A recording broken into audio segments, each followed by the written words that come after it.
Hola, hola chicos, ¿cómo están? ¿Qué tal? Bienvenidos a una nueva clase de historia. Yo soy Ana González, tu profesora de historia, y hoy desarrollamos la semana número 5, que es la semana que le corresponde al Tahuantinsuyo, desde el Tahuantinsuyo hasta las rebeliones criollas, ¿ok? Así que vamos a comenzar. Voy a subir mi PPT.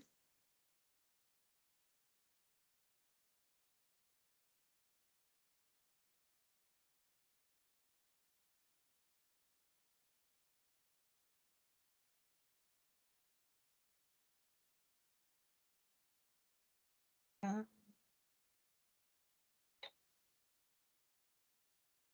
ah.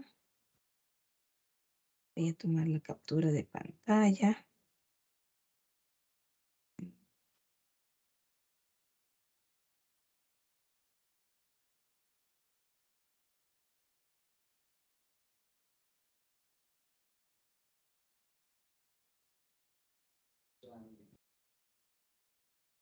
Ok, listo. Bien, vamos rapidito aquí.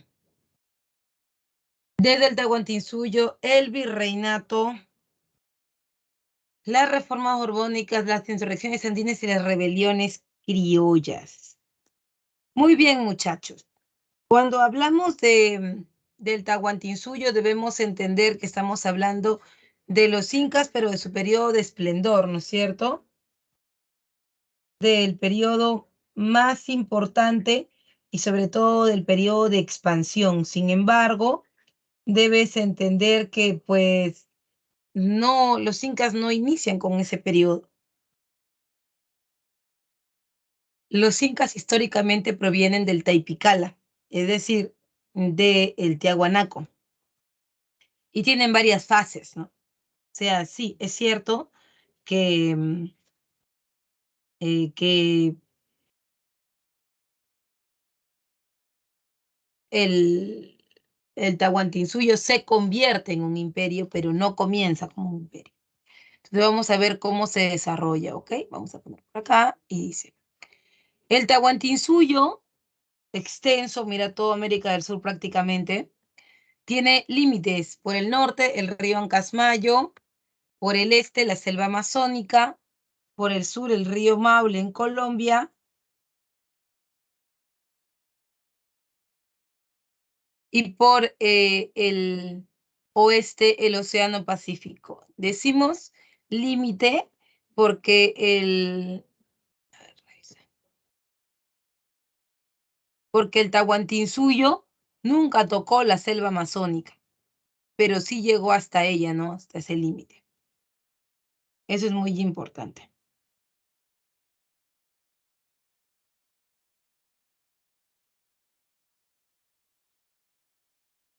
Ahora bien, en cuanto al origen, tenemos dos orígenes, ¿no?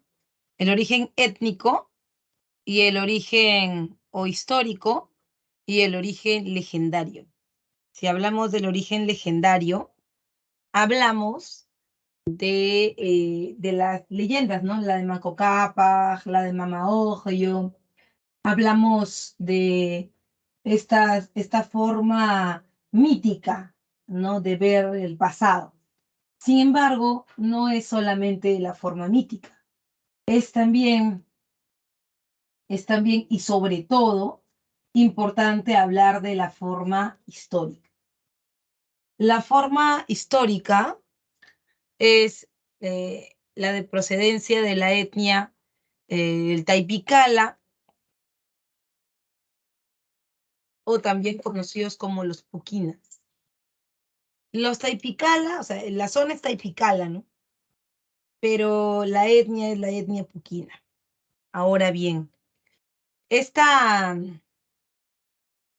esta etnia tiene una lengua específica, comparte dioses con los Tiahuanaco, pero sobre todo vive de las formas de obtención de alimento de los Tiahuanaco, o sea, vive del control vertical de los pisos ecológicos y también de los guaruguaro camellones. Como yo te lo dije en algún momento, el tema con ellos es el siguiente, que el, que la forma o el sistema de los guaruguaro camellones tuvo un problema, un gran problema, podríamos decirlo, ¿no? Que era el tema de las heladas, ¿no? Con las heladas, los tiahuanaco no podían recibir excedente de producción. Como tú sabes, el excedente de producción en el altiplano prácticamente no existe. ¿Cómo lo logran obtener, profesora, si prácticamente usted dice que no existe? Bueno, lo logran obtener a través de colonizar a otras etnias, o sea, convencerlas de que ellos son lo mejor, de que crean en su Dios, de que crean en su sistema, y para eso tienen sus colonizadores que son los mitimaes, digamos. Los mitimaes tiahuanaco son los que van a hacer que la gente comience a creer, quiera creer, ¿no es cierto?, en su sistema. Y eso les va a permitir expandirse. Ahora bien,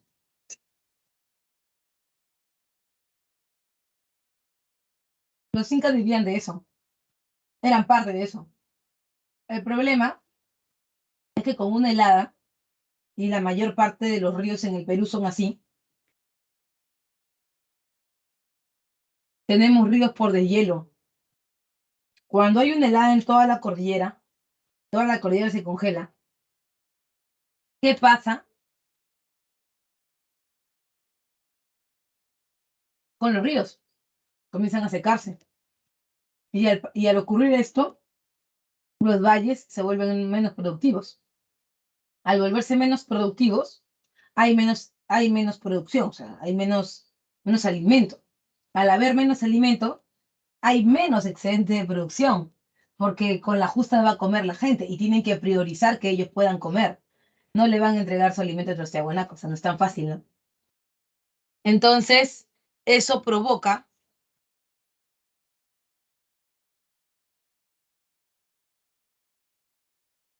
eso provoca que los tiahuanaco se rompan en mil pedazos. Si no hay excedente de producción, es claro, clarísimo, por no decir otra cosa, es claro, clarísimo, que no se pueden mantener juntos. Los incas salen y al salir de la zona, al salir del Tiahuanaco, o sea, lo que ahora es Bolivia, los incas tienen que buscar un valle para encontrar comida.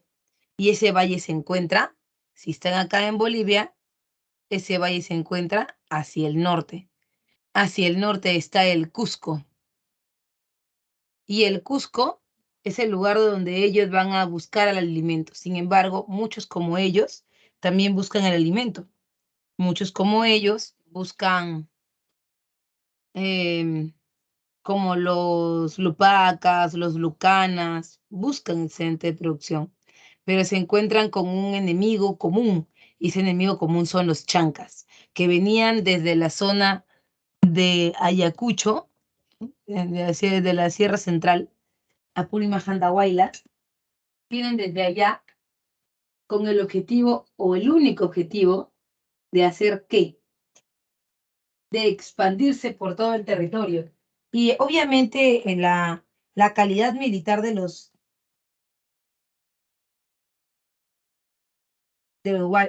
changas es diferente a la de los incas.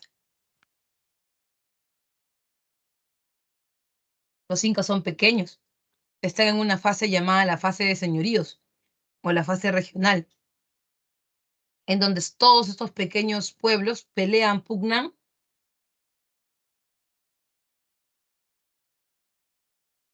por liderar el periodo. Los incas, al darse cuenta que los chancas prácticamente son los dueños del territorio y que ellos mismos, los incas, no pueden hacerle frente a un ejército tan importante como el de los chancas, ¿qué es lo que deciden? Los incas deciden crear una confederación, deciden generar un, una alianza con las otras etnias que también tienen miedo a los chancas. ¿Para qué? Crear una alianza para combatir a los chancas. Y lo logran, se convierten en los líderes de esta confederación. Sin embargo, una vez vencidos los chancas, se supone que la confederación se iba a romper, pero los incas no lo permitieron e hicieron que todas las etnias se mantuvieran juntas. Y al hacerlo, habían muchas de ellas que no estaban de acuerdo ni con formar parte de los chancas en su momento, ni con formar parte de los incas. Entonces, los incas, a la fuerza, los agregaron a un sistema que ellos llamaron imperio. Entonces, técnicamente, los incas han pasado por 3 periodos. El primero sería la fase regional, luego sería la confederación, que también le podríamos poner como una fase distinta. Acá la han puesto dentro, pero también lo podríamos poner como una fase distinta. Y la fase imperial, ¿no? Cuando son pequeños, cuando se juntan en contra de los chancas, cuando son un imperio. Ahora, ¿quién es el que logra esto? ¿Quién logra vencer a los chancas? Lo hace Pachacútec, el conocido, el gran transformador.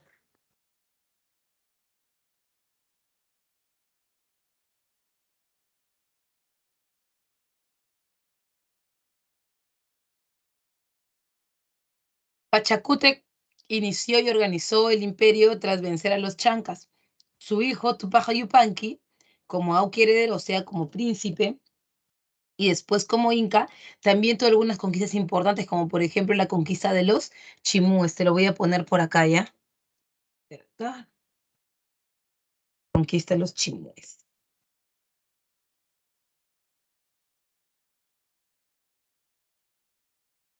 Y luego su hijo Huayna Cápac, el gran Zapallán Inca Viejo, llevó a la máxima expansión territorial por el norte. Acá, por el norte. Por el norte. Y luego tenemos la guerra civil, ¿no? Entre Huáscar y Atahualpa. ¿Qué ha pasado acá?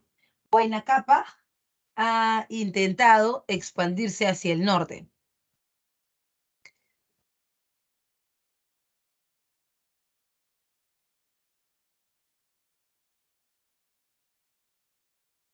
Huayna Cápac ha intentado expandirse hacia el norte, pero esta expansión es más o menos para 1400.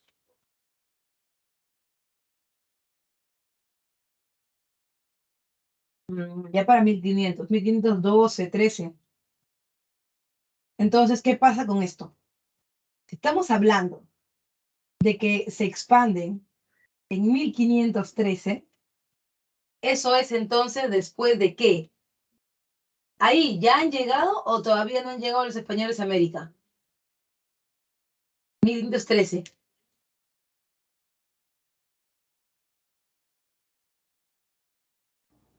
Sí.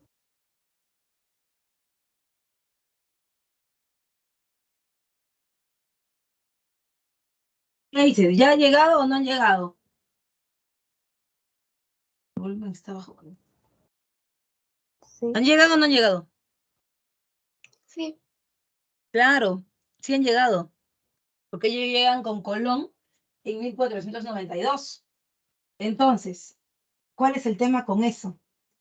El tema es que los españoles, los europeos en general, han llegado a América a conquistarnos con una religión nueva, con un sistema de gobierno nuevo, un sistema de político diferente, pero ojo, también han llegado con cosas que para nosotros son nuevas, por supuesto, pero son negativas, mucho más que las otras que hemos mencionado, ¿no? Son negativas, como por ejemplo las enfermedades. Oh, sí, las enfermedades. Enfermedades desconocidas para nosotros, como la viruela, el sarampión, em, la viruela, el sarampión, em, las enfermedades de costado, ¿no? Cosas que nosotros no, no habíamos visto antes. Y el tema con esto es que si no los habíamos visto antes, no habíamos creado anticuerpos, algo así como el COVID, ¿te acuerdas? Cuando comenzó el COVID, cuando comenzó el COVID, nosotros vimos cómo la gente se moría, ¿no? Se moría em, rápidamente en una primera oleada, la gente, los ancianos, los niños, la gente moría en realidad, ¿no? También pasó en el Imperio de los Incas, también pasó. Entonces, cuando en el Imperio de los Incas em, la enfermedad comenzó a calar, lo hizo desde el primero que tocó la, el terreno de los europeos, bueno, en América del Centro, y era Huayna Cápac. Huayna Cápac tenía su Auqui heredero, su hijo, que lo acompañaba a todos lados, el hijo elegido para gobernar, ¿no?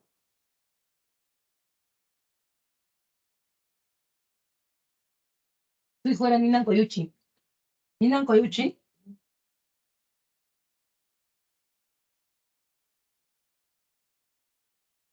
Ninan Coyuchi, a ver un ratito, me están hablando las tutoras.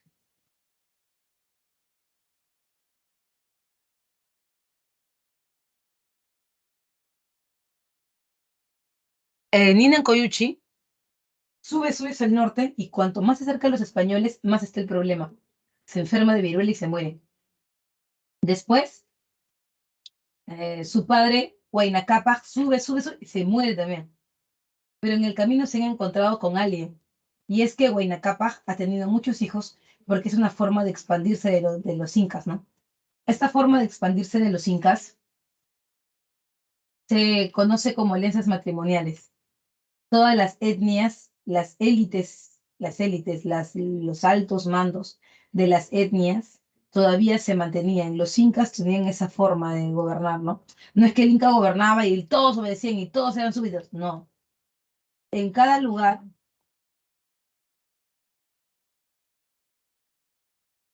em, en cada lugar, los incas dejaban a la élite para que gobernara su pueblo, pero debían someterse a él. En el norte, los guerreros del norte eran quienes em,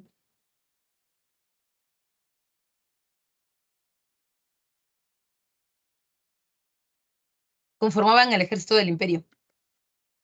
Y bueno, ahí, en esa élite del norte, del Ecuador, de Tomebamba, había una chipacoya, una mujer por segundo turno de Huayna Cápac, que era muy común, tenía su colla y otras mujeres. Ahí en esa alianza matrimonial nació Atahualpa. Atahualpa no tiene derecho a gobernar. Si bien es cierto, es el hijo de Huayna Cápac, es el hijo con una mujer por segundo turno. Por eso él tiene beneficios, no mita, no tributa, vive bien, todo bacán, pero no puede ser elegido. Los únicos que pueden ser elegidos son los del sur. O sea, pueden ser elegidos solamente los hijos de la Colla y Zapainca. Ha muerto el hijo de la Colla y Zapainca y Huayna Cápac se encuentra con Huáscar. Y Huáscar se compromete a apoyarlo para controlar y gobernar las zonas que ahora serían del Ecuador y expandirse un poco más allá, ¿no? Colombia. Ahora bien, ¿cuál es el problema con eso? Que cuando Huayna se acerca, se enferma y muere. Y tú dirás, ¿por qué Atahualpa no se muere? Porque Atahualpa siempre estaba en el norte, estaba en contacto con las enfermedades. Como nosotros ahora, el COVID no ha desaparecido. Hay gente que se sigue enfermando del COVID. Pero si te da COVID, no te mueren ya. Ni te hospitalizan en la mayoría de los casos. ¿Por qué? Porque tú ya has estado expuesto. Es más, ahora estás expuesto en la calle, en el micro, en la tienda, en el súper, en el mercado, en todos lados. Estás expuesto. Y normal, no hay problema. Ujú. Bien, entonces,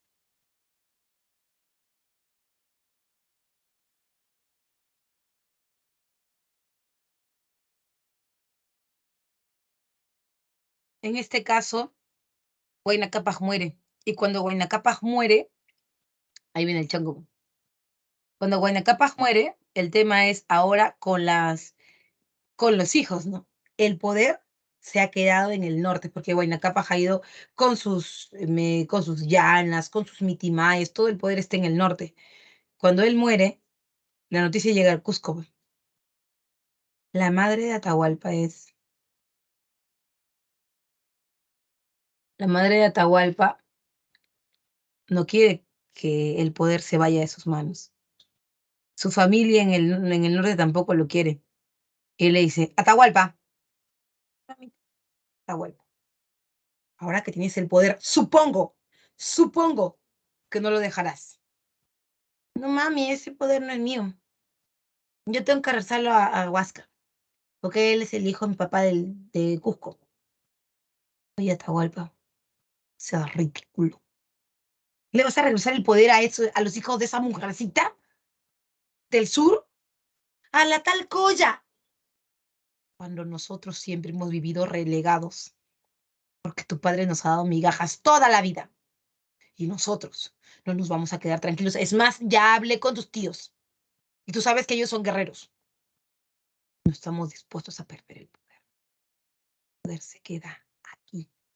Además, ya muchas etnias también han entrado del norte, han entrado en contacto con nosotros y nos van a apoyar.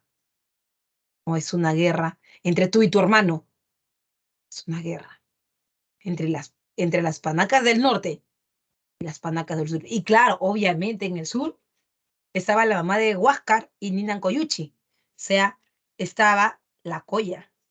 Y la Coya directamente, ¿no? Directamente.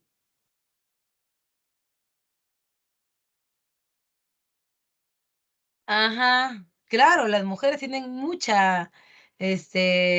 Yadira tienen mucha influencia, ¿no? Eso en Roma, en Grecia, en todos lados. Y la mamá de Huáscar. Huáscar, ¿qué haces ahí? No, mami, estoy con mis clases virtuales. ¿Qué haces ahí? Párate de una vez. Porque la mujercita esa de medio pelo con su hijo que nadie reconoce, ahora quieren el poder. Lo tengan, pues, mami. Es difícil gobernar. Yo no vamos a permitir que el poder se vaya para allá. Es más, tenemos ya aliados de algunas etnias del sur. Así que vas a ir, vas a pelear por el poder. Porque yo no me voy, ni yo, ni tus hermanos nos vamos a quedar sin el poder. ¡Anda! Y es por eso que Huáscar va al encuentro de Atahualpa en Cajamarca y ya tú sabes en qué termina, ¿no? Atahualpa obviamente tenía las de ganar porque obviamente él pertenecía a una casta guerrera. Así que era eso, ¿ya? Y al final no estamos hablando de una guerra civil entre Huáscar y Atahualpa, estamos hablando de una guerra civil entre panacas del sur y del norte. Cuando hablamos de la organización política, ahí está el, la diarquía, ¿no? Hay em, hay dos mundos en el imperio de los incas, ¿no? Arriba, abajo. Uriñano, del Hanan, de la dinastía Hanan salen siempre los guerreros, de donde también sale Sapa Inca. Y de los Urin, los otros hermanos de Sapa Inca, salen el Vila Humo, los sacerdotes, ¿ya? También, en cuanto a cargos, se ejerce el cogobierno. El cogobierno o el correinado es el sistema por el cual el Zapa Inca, ¿no? Por el cual Zapa Inca, cuando está todavía gobernando, él va a tener a su sucesor. No es que esperan a que él muera para que tengan un sucesor, no, nada que ver con eso, nada que ver con eso. Zapa Inca entonces va a llevar a cabo lo que se conoce como el Huarachico o Huarachicuy, que es la fiesta del calzoncillo. en donde solo los hijos varones de él y la Coya, es decir, los que han nacido en el Cusco, ellos tienen la potestad de entrar a una competencia. Esta competencia, llamada la competencia del calzoncillo, mide actitudes y aptitudes para poder gobernar. ¿Qué quiere decir esto? Que es como una competencia no solamente física, ¿no? No solo es física, también es una competencia de corte intelectual. Todo lo que han aprendido en el Yachaywasi será puesto en práctica ahí. Y el que sea el más apto, el que tenga el mejor desenvolvimiento, el que sea más apto para el poder, ese se quedará gobernando. Y será el Auqui heredero. Ahora, mientras está todavía gobernando su padre, el Auqui heredero no puede tomar el trono, pero la idea es que él vaya aprendiendo para que cuando un día el Sapa Inca falte, ¿no? El Auqui heredero ya sepa qué hacer con el poder. No es simplemente, ya lo vamos a elegir cuando se muera y va todo de cero. No, no, no, no, no. Ya están preparándolo al más adecuado para poder gobernar. Por otro lado, también recuerda, está el Tucuy-Ricuy. El Tucuy-Ricuy tampoco es parte de la organización política. Ni el Auqui heredero ni el Tucuy-Ricuy. El Auqui heredero no lo es porque él todavía no gobierna, él está aprendiendo. Y el Tucuy-Ricuy tampoco es parte de la organización política porque él está por fuera supervisando todo lo que está pasando. Sí, él es un supervisor real, es el zapazo del imperio, el que todo lo ve y el que todo lo oye. Por otro lado, también recuerda, están los aposuyos, y eso lo voy a hacer con un gráfico, ¿ya? Insertar formas.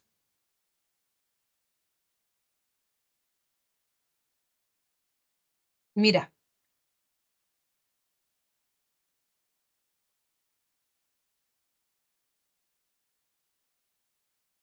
Ya, mira acá. El Tahuantinsuyo se divide en 4, ¿sí?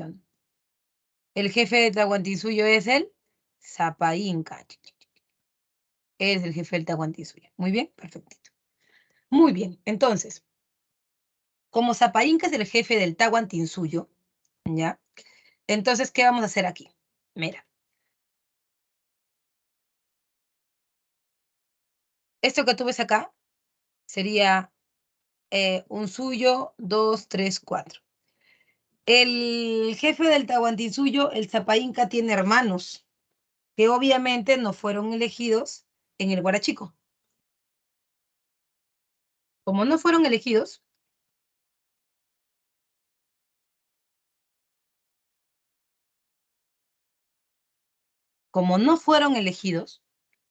ellos se van a quedar como jefes de un suyo. ¿Cómo se llama el jefe de un suyo? Aposuyo, ¿sí o no? ¿Ya? Entonces es el jefe de un suyo. 1, 2, 3, 4. Ahora, un suyo está compuesto por varias provincias o guamaníes.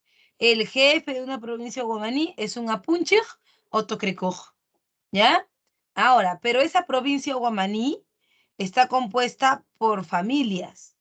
Estas familias son los famosos ayllus. El jefe de un ayllu es un curaca. En cuanto a la organización social, están las panacas, que son las familias de élite, familia zapainca, papá, mamá, hijos, ¿no? Familia de sangre. También están las panacas de privilegio, o las incas de privilegio, disculpa. ¿Quiénes son los incas de privilegio? Son los que destacaron por sus servicios en Cusco. Por ejemplo, ahí tienes a los militares, ¿no? Los militares que tienen buenas campañas para el imperio, ganan cosas como el famoso Ollantay, ¿no? Ellos son los incas de privilegio. Luego tienes a la nobleza provincial y la nobleza provincial son los curacas subornados al Cusco. ¿Quiénes son? Aquellos que, como yo te decía, tienen alianzas matrimoniales con los incas, sus hijas, ¿no? Entonces, esos curacas o estos señores de estas familias, de estos pueblos, son súbditos de Sapa Inca. Si bien es cierto, se han casado con sus hijas y es parte de su familia, una de las condiciones de la alianza es que ellos le rindan le rindan honor y le tengan respeto a Sapai. Esa es una de las condiciones. Entonces, está la nobleza de privilegio, la nobleza provincial y, por supuesto, la nobleza de sangre, que son las panacas reales. Los Hatunrunas son la gente del pueblo, que se organiza básicamente en ayllus, ya, que son familias, y ahí se eligen a los chasquis, a las aguias y a los mitmas. Los chasquis son los que llevan los mensajes, las aguias son las vírgenes del sol, mujeres que han sido elegidas dentro del territorio del Tahuantinsuyo para tareas específicas, como por ejemplo hacer chicha o aja. Aja es chicha en puquina. Hacer chicha o aja y servir para los rituales religiosos, ¿no? También recuerda, está los mitimaes, mitmacunas, mitacunas, todos ellos son lo mismo. Los mitmas son los colonizadores, estas personas de las que te hablaba que habían aparecido desde Tiahuanaco, ¿no? Que eran los encargados de colonizar, de ir sumando gente al imperio, ¿no? A través de convencerla, como testigos de Jehová, pues, ¿no? Ujú. También recuerda, están los yanaconas, a diferencia de los mitmas, que son colonizadores, que son como vendedores del imperio por todo el mundo, por todo el territorio, también están los yanaconas. Eso es diferente con los yanaconas. ¿Por qué es diferente? Porque los yanaconas son sacados del imperio, mientras que los mitmas pueden regresar, van, colonizan y regresan, es como un trabajo. Los yanaconas no. Los yanaconas, ¿qué hacen? Los yanaconas son los sirvientes del Estado, o sea, salen de sus ayllus y nunca más vuelven a ver a sus familias. También están los pinacunas, que son los sirvientes del Estado. Por otro lado está la economía inca, y en la economía inca tienes las famosas principios, ¿no?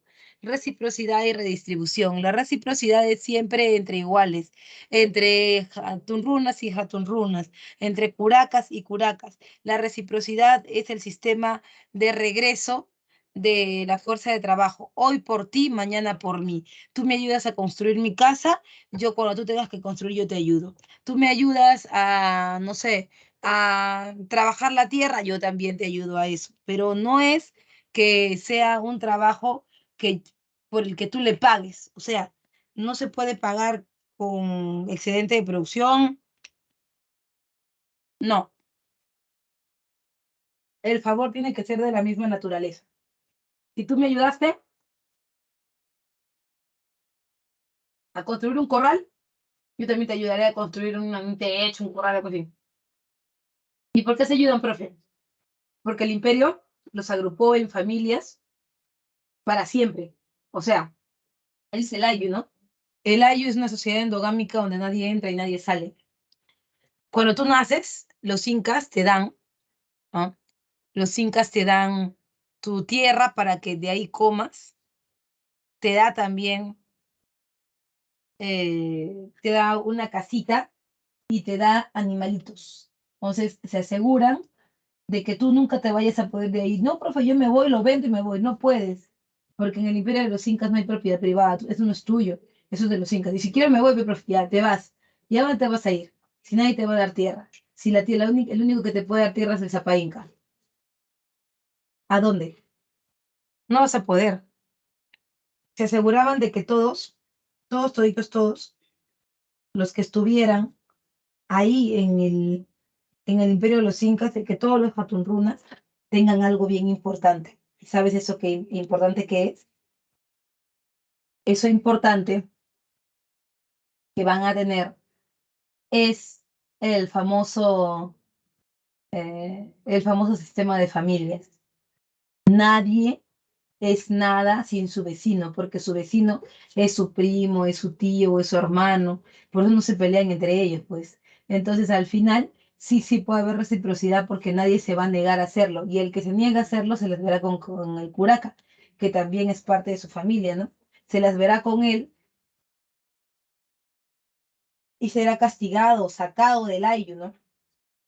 Hay castigos muy severos para quienes desobedezcan las normas de la familia.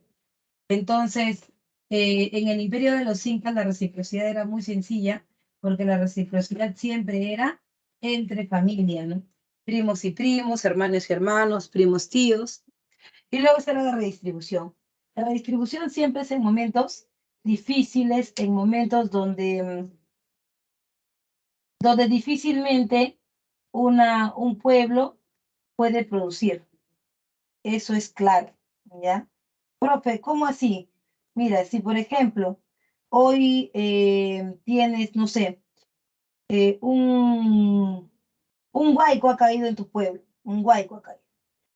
Ha caído el huaico y tú obviamente no tienes excedente de producción, no puedes tributar y Zapainca quiere su tributo ya porque tú no te puedes atrasar. Recuerda que es una obligación de todos los años que tienen que darle a Zapainca su excedente de producción.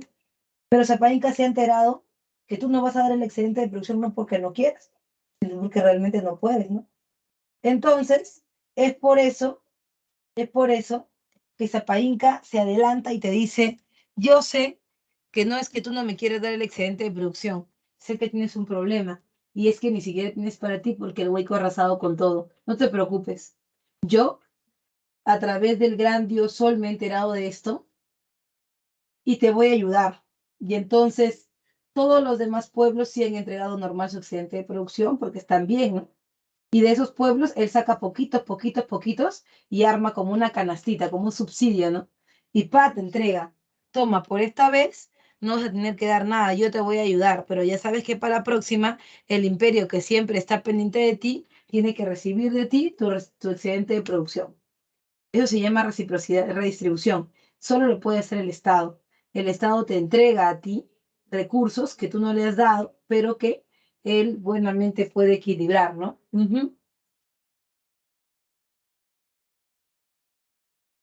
Además, recuerda,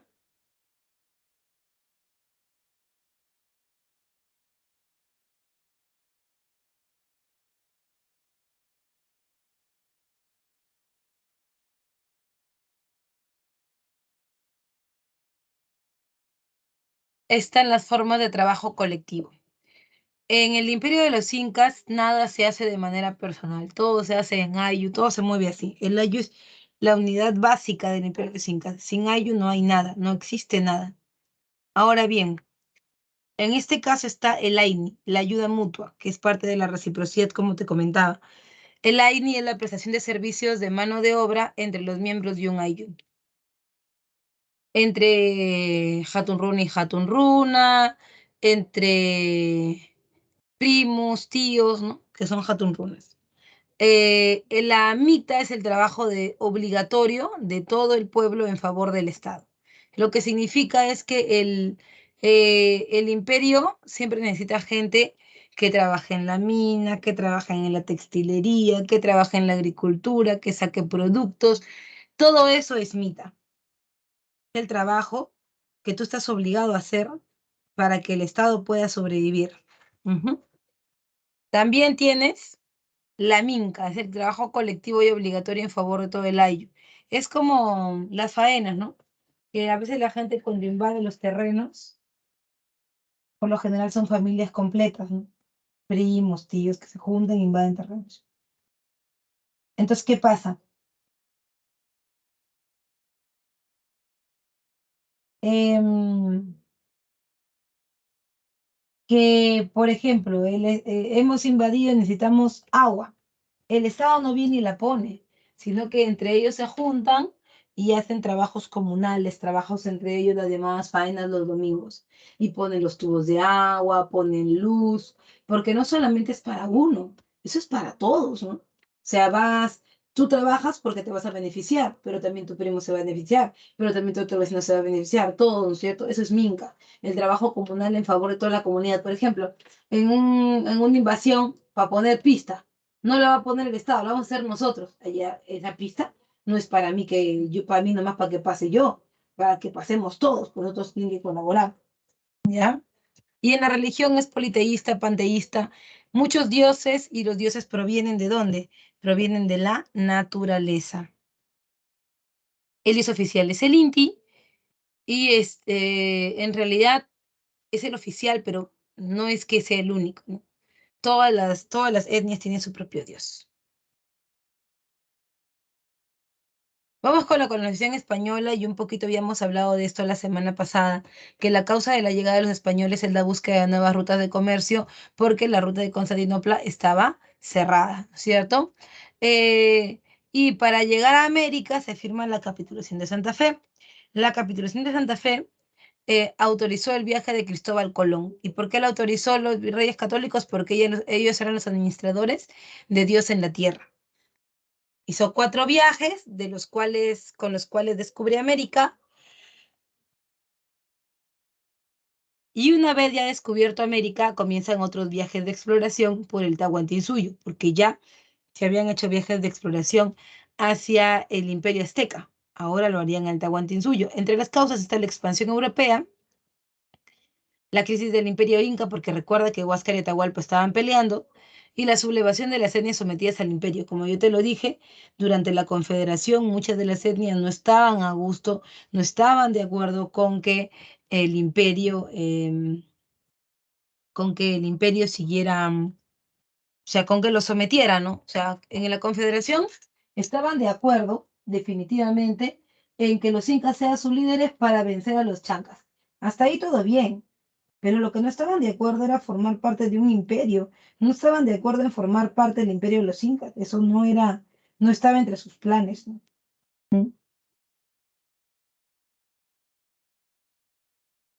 Y se pusieron en su contra, como los chimúes, los huancas, por ejemplo, ¿no? Que estaban en contra y que vieron en los españoles la posibilidad de salirse, de zafarse del imperio de los incas, no tomando en cuenta tal vez, no dándose cuenta que los españoles eran un poder mucho más temible que el de los propios incas, ¿no? Por otro lado, también recuerda, tienen 3 viajes, Francisco Pizarro tiene 3 viajes de exploración, los 2 primeros, el primero un fracaso, el segundo, en el segundo eh, se descubre que el Tahuantinsuyo sí verdaderamente existía y se firma la capitulación de Toledo. Cuando Pizarro viene sin apoyo, viene sin ayuda de la corona, recién es cuando encuentra el Tahuantinsuyo que va y pide apoyo de la corona española, ¿no? En el tercer viaje, ya en el año 1531, después de casi 5 años, Francisco Pizarro y su gente, porque son muchos, ¿ya? Llegan a conquistar el Tahuantinsuyo y obviamente hay una gran baja demográfica, no solamente porque va a morir Atahualpa, sino porque en este caso hay, digamos que, una gran muerte por contagio de enfermedades, ¿no? Ya lo habíamos visto.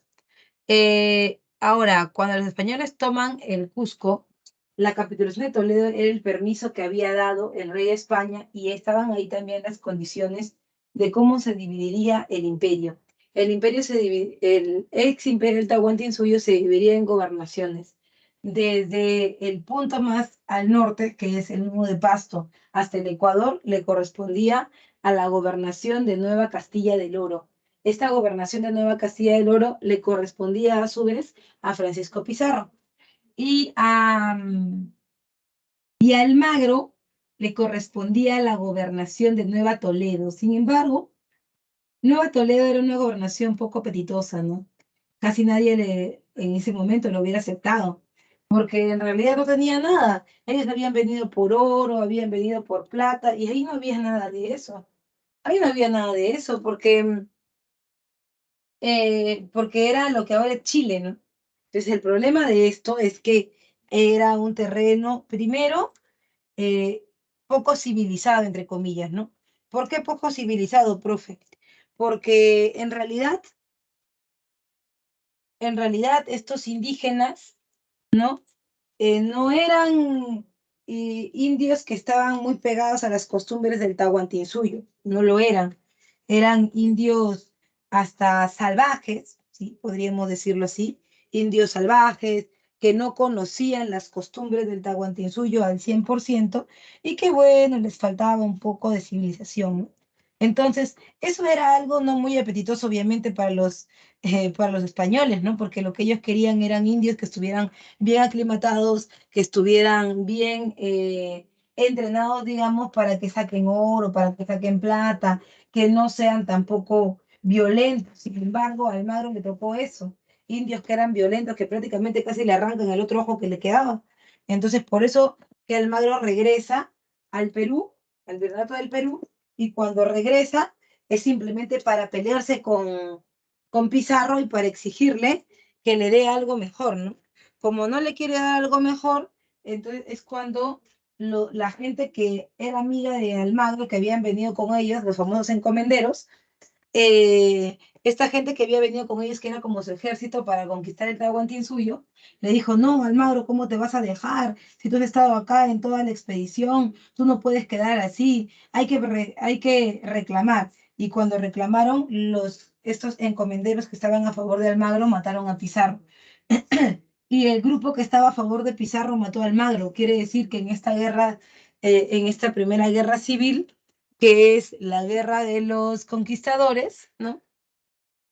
Aquí, en esta guerra de los conquistadores, por la posesión del Cusco, porque Almagro quería que aunque sea le dieran el Cusco, eh, como consecuencia se va a tener pues el fin de la hegemonía de los primeros conquistadores. No hay Almagro, no hay Pizarro, se van a una segunda guerra civil. Ya en esta segunda guerra civil, que no hay Almagro, que no hay Pizarro, ¿no? ¿Qué pasa en esta segunda guerra civil? Es para los encomenderos. ¿Quiénes son los encomenderos? Esas personas que te digo, ¿no?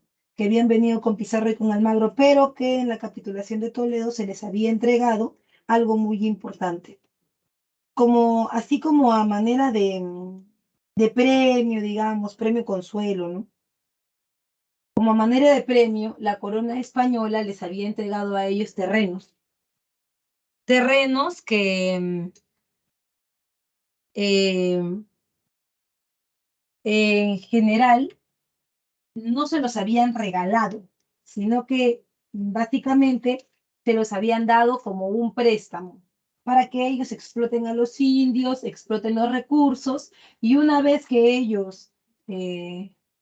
vez que ellos ya estuvieran como, digamos, eh, estuvieran como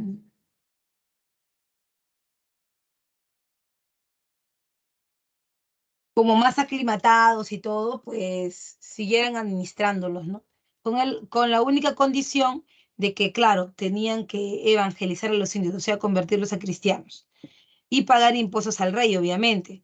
Pero el tema con ellos era que ellos, en vez de pensar que se los habían prestado, ellos entendían que se los habían regalado y que ellos no tenían por qué hacerle caso al rey, ni mucho menos.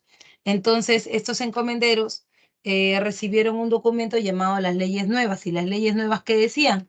Decían que la encomienda se suprime en la primera vida, lo que quiere decir que ellos no podrían heredar, nunca podrían heredar sus territorios a quienes, a sus hijos. Entonces ahí venía el problema. ¿Cómo es posible que la corona nos haga esto? Ya que prácticamente ese territorio era nuestro y ahí viene la pelea, la corona española manda un ejército aquí al ex virreinato al ex Tahuantinsuyo y los destruye.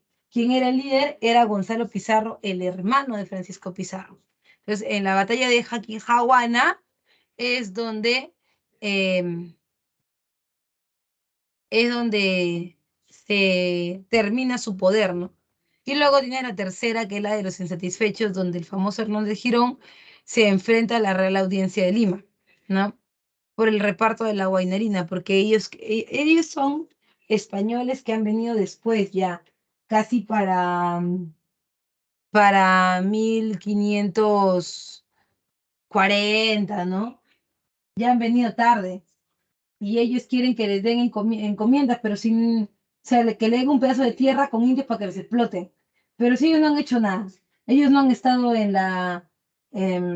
no han estado en las peleas, en la conquista del Tahuantinsuyo. ¿Por qué le va a tocar? Por eso la corona española no le quiso dar y es más, mandó el ejército para reprimirlos y ahí nomás quedó.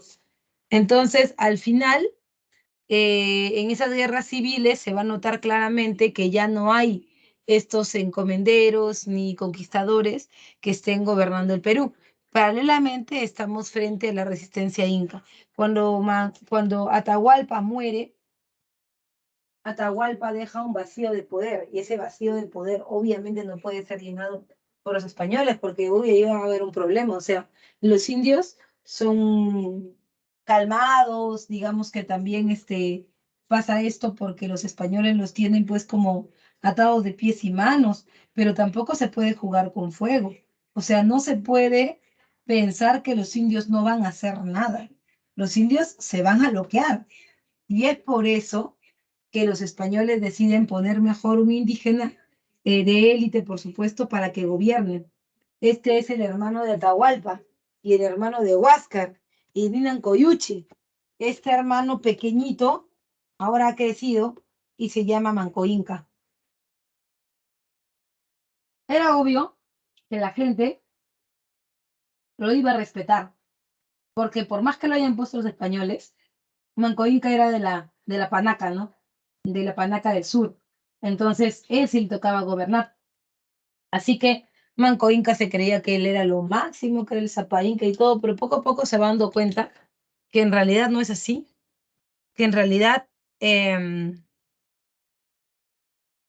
que en realidad él, em, él es simplemente un títere.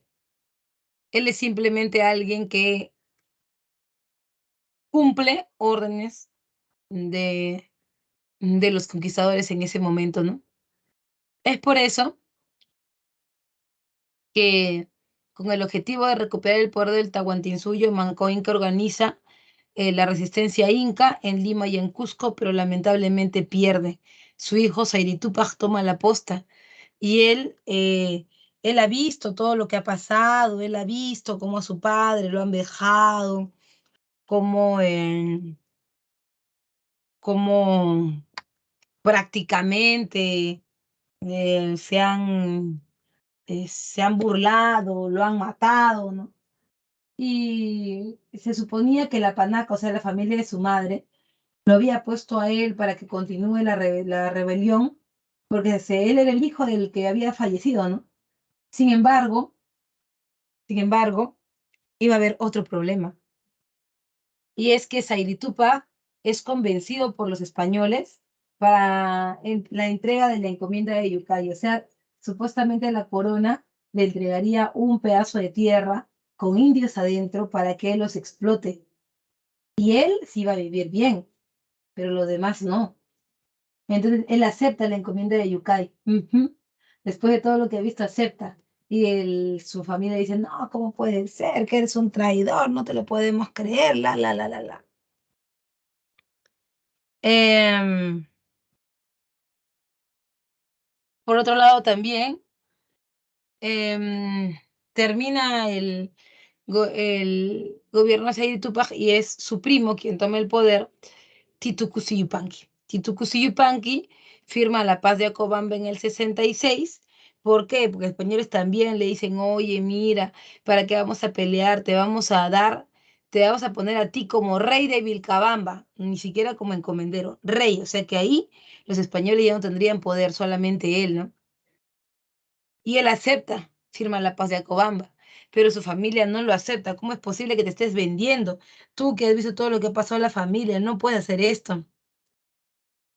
Y luego lo sacan también, y el último que va a ir a la resistencia es Tupac Amaru primero.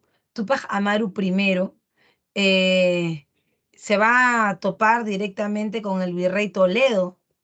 El virrey Francisco de Toledo lo mata en la plaza del Cusco para cortar de una vez y por todas con las rebeliones, ¿no? Con las rebeliones. Ujú.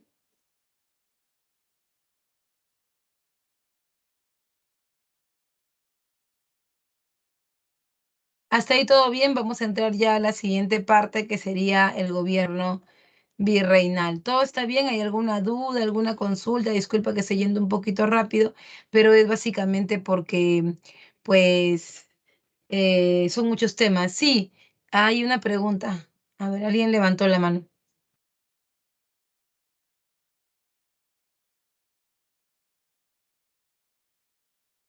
Puedes abrir tu micrófono o también puedes preguntarme por el chat, no hay ningún problema.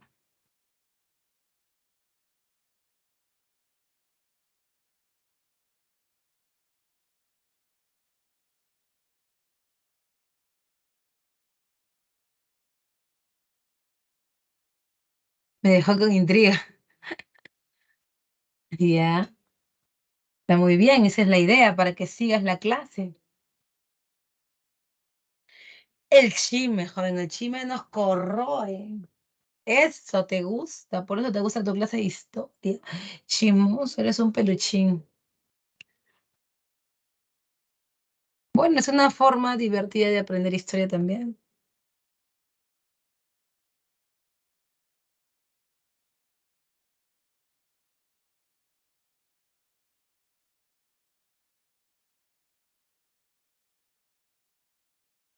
Flavio, ¿tienes alguna pregunta? O tal vez ese que equivocado de icono y no es la manito levantada, sino el dedito arriba. A ver, uno.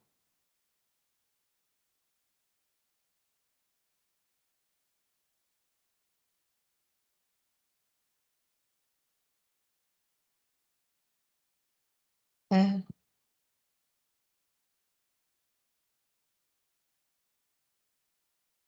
parece que todo bien.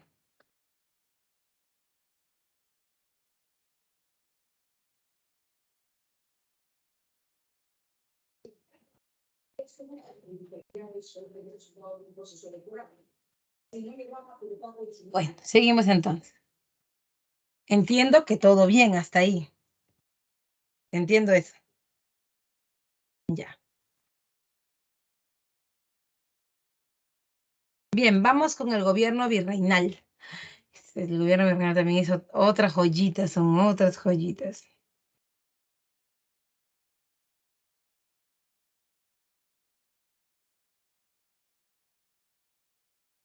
En cuanto al origen, recuerda que comienza con las leyes nuevas de 1542.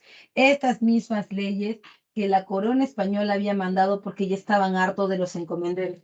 Profe, explícanos bien lo de los encomenderos. Ah, lo que pasa es que los encomenderos eran estos que habían venido con Pizarro. Mucha gente vino con Pizarro buscando suerte, ¿no? A ver si realmente existía el Tahuantinsuyo y pues podían sacar provecho de eso. Entonces, em, ahí tenías, por ejemplo, a, tenías, por ejemplo, a los hermanos de Pizarro, a los amigos de Almagro, que hacían lo que le daba la gana. La corona española mandaba a los curas dominicos a cobrar, pues no, que había un impuesto, que era el impuesto del quinto real, que ellos tenían que pagar. Ellos tenían, por ejemplo, 100 indios tenían ahí adentro de la, encom- de la encomienda, tenían 100 indios, y de los 100 solamente decían que tenían 10 porque por cada indio tenían que pagar, pues, ¿no? Solamente tenían 10. Entonces, hoy era obvio que los curas sabían, pues, que no habían 10, o sea, habían más. Pero ellos no quiero pagar, no voy a pagar, pues, ¿qué va a pasar? Dile así al rey que eso nomás tengo. Y cuando los curas iban a España, decían, mire, eso no nos han dado, no va a pensar que nosotros nos estamos robando, ellos no nos quieren dar. Un chongo. Entonces, ahí fue cuando él dijo, ah, no, si no van a pagar, entonces les voy a quitar todo, pero cuando no les puede quitar así de frente, porque es una gracia real, o sea, él ya les había dado su palabra, el rey, de que estos encomenderos iban a, o sea, estaban siendo recompensados por algo, y hasta que mueran, no se lo podían quitar, pero lo que sí era que no podían heredarlo. Entonces, las tierras al final, más tarde que temprano, cuando se mueren los encomenderos, que han perdido la guerra, entonces ya no van a pasar a manos de sus hijos, sino a manos de la corona española. Con esos territorios, la corona española decide hacer el virreinato del Perú, que en organización política tiene instituciones metropolitanas, o sea, instituciones desde España. Entre ellas está el rey, obviamente, que se divide en dos dinastías, ¿no? La dinastía Habsburgo y la dinastía Borbón. Ah, y la dinastía Habsburgo comienza pues con los reyes católicos, ¿no? Con Isabel de Castilla y Fernando de Aragón. Ellos tienen una hija, su hija es Juana la Loca. Juana la Loca se casa con su primo Felipe el Hermoso. Juana la Loca es dueña de parte de América, de Asia, de África, hasta de Oceanía. Y también su primo Felipe el Hermoso, que estaba churrísimo, era el crush en todos en ese momento, para que te voy a mentir. Em, Felipe el Hermoso era príncipe del Sacro Imperio Romano Germánico. Los dos tuvieron un hijo que tú conoces como Carlos I de España o V de Alemania, que es el nieto entonces de los reyes católicos. Entonces, pero esta Juana era loca, era tóxica, la Juana era tóxica. Ella lo celaba al Felipe hasta con una piedra, señores. Si la piedra hablaba, ya que estaba con él, se estaban mandando WhatsApp entre ellos. Sí, así era.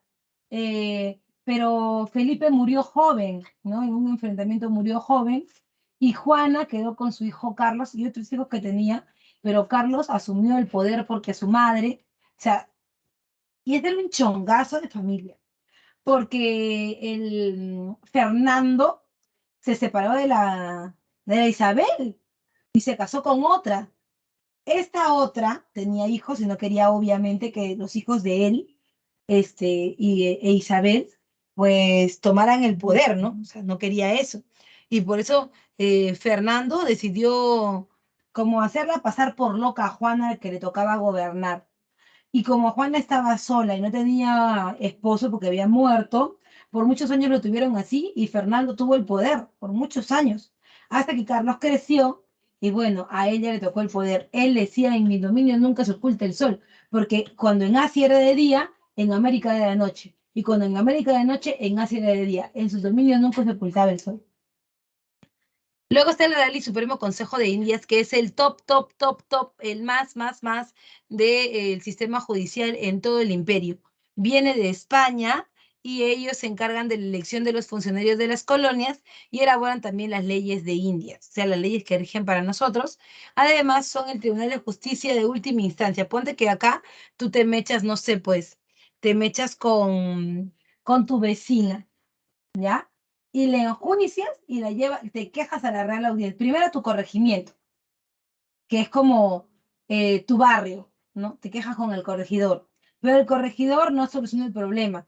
Entonces después la llevas a Real Audiencia, que es algo así como el Poder Judicial, ¿no? El máximo orden de acá de justicia en América, o sea, acá en tu ciudad, ¿no? Que es Lima. Si ya no se soluciona así, entonces tú lo llevas al Real y Supremo Consejo de Indias, hasta España, hasta las últimas consecuencias, chica. La cosa es que a ella le den su merecido, ya. Pero también esa es la última opción, o sea, ya más de eso ya no hay. Más de eso solamente queda mecharte, nada más. Y luego tienes las instituciones españolas en América, ¿ya? Aquí en América ya no había rey, estaba el virrey, que es como algo así como el alter ego del rey, como su representante acá. Ajá. El virrey es como tener al rey acá en América, ¿no? La Real Audiencia, que es el órgano de justicia más importante en América, y los corregimientos, que son como barrios, ¿no? Jurisdicciones provinciales. Organizaban la mita, recaudaban el tributo indígena y realizaban los repartos de mercancías, que era la venta obligatoria a los indios. Por ejemplo, los indios salían con su platita porque les pagaban la mitad y los corregidores se aprovechaban de ellos y les vendían cosas que ni les servían. Los indios no usaban zapatos, pero vendían hebillas para zapatos, medias de seda, Biblias en latín, cosas que no les servían, pero los obligaban a comprar. Y cuando no podían comprar, cuando no tenían plata, los obligaban a trabajar para ellos. Ujú. Y los cabildos, que eran como municipalidades, pues, ¿no?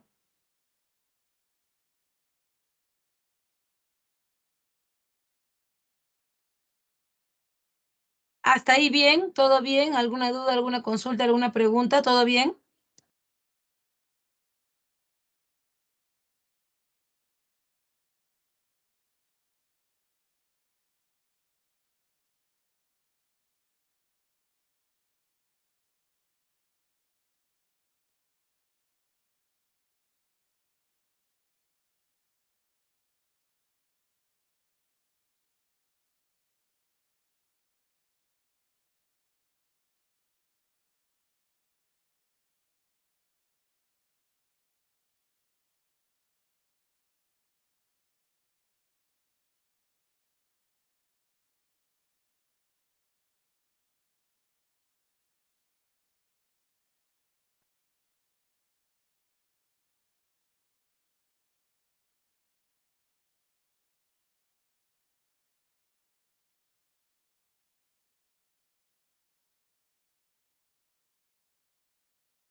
¿Nadie? ¿Todo bien? Todo bien. La mecha, la mecha. La mecha, la mecha. Ya. Qué bacán este emoticón.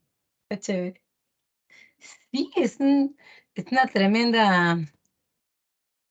O sea, el virreinato era de esas formas donde de esos momentos históricos donde las papas quemaban, o sea, em, donde todo se convertía en un problema, ¿no? Y la manera de resolverlos era muy chistosa, muy graciosa. Sí. Entonces veo que todos están bien, todo bien, todo bien. Dice, qué bueno, qué bueno. Qué bueno que te estés divirtiendo y a la vez estés aprendiendo. Eso es muy importante. Ujú. Bien, entonces ahora nos vamos con la organización económica, el mercantilismo. En el caso del mercantilismo, recuerda que es el sistema económico utilizado por la corona en donde el rey interviene. ¿Cómo es esto, profe? El rey controla los precios, pone las rutas, decide lo que se vende y lo que no se vende, y dónde se vende y dónde no se vende. Entonces está intervenido. No es como ahora, ¿no? Que ahora tenemos libertad económica y que pues nosotros podemos elegir a quién comprar, a quién vender, cómo hacerlo, qué precio ponerle. O sea, nadie nos va a cuestionar por eso. Y luego están las instituciones comerciales, que es uno, la Casa de Contratación de Sevilla. Acuérdate, si dice Sevilla, debe ser en España, ¿sí o no? Esta institución económica regulaba el comercio que venía desde España hacia las colonias, o sea, el comercio transatlántico. Ellos veían qué buques salían, quiénes eran, cómo eran, detectaban también a los piratas, a los corsarios, tenían su propia armada, etcétera. Y por supuesto también está el Tribunal del Consulado. El Tribunal del Consulado es lo mismo que la Casa de Contratación de Sevilla, pero acá en América. Acá en América, cuando llegaban los barcos, en el puerto del Callao existía una institución donde solamente estaban los criollos, porque los indios y los negros no contaban, aunque sí vivían acá, que ellos eran los únicos que podían comerciar. O sea, a ellos les traían los productos, ellos veían a cuánto lo ponían, a veces vendían a 5, 6, hasta 7 veces más del precio que venía de España. Y bueno, eso generaba al principio un problema, ¿no? Porque al principio ellos se llenaban de plata y los demás tenían que estar mirando, ¿no? Y lo que pasaba también ahí era que a nadie le gustaba eso, pues, ¿no? Y poco a poco eso va a ir cambiando, pero vamos a verlo de a pocos.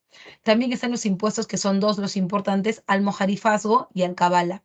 El almojarifazgo es el impuesto aduanero. O sea, cuando los barcos vienen de España, no es que viene, va, desembarca, ya toma, toma tu producto, no, sino que llegan de España a almacenes acá en el puerto del Callao, así como hacen ahora, ¿no?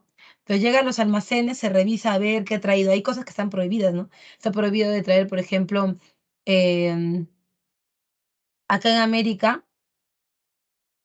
América, no se puede traer, por ejemplo, pelucas, no se puede traer espejos, hay varias cosas, ¿no? Con una lista ahí.